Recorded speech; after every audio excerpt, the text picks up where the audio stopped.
ગુજરાત પોલીસે આધુનિક ટેકનોલોજીના ઉપયોગથી સ્માર્ટ અને પ્રોફેશનલ પોલીસિંગની દિશામાં વધુ એક ડગલું ભર્યું છે. નેશનલ ઓટોમેટેડ ફિંગરપ્રિન્ટ આઇડેન્ટિફિકેશન સિસ્ટમની મદદથી ગુજરાત પોલીસે છેલ્લા 9 મહિનામાં 80 ગુનાઓના ભેદ ઉકેલ્યા. ગુજરાત પોલીસની ટેક પોલીસિંગની દિશામાં વધુ એક સિદ્ધિ છે.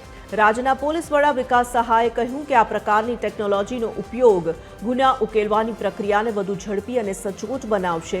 ગુજરાત પોલીસ સ્માર્ટર અને પ્રોફેશનલ પોલીસિંગ માટે ટેકનોલોજીનો ઉપયોગ કરવા માટે કટિબદ્ધ છે.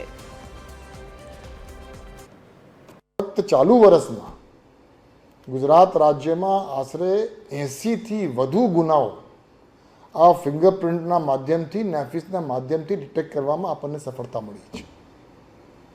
અને કેમ કે અમુક વખતે આરોપીઓ અન્ય રાજ્યના હોય એટલે અન્ય રાજ્યના અધિકારીઓ સાથે આ બાબતે સંકલન પણ કરવાની હોય છે. તાજેતરમાં અમદાવાદ શહેરમાં એક બનાવ બન્યો, એમાં ફિંગરપ્રિન્ટ મેચ થઈ ગયા, પણ આરોપી હતા મહારાષ્ટ્રના.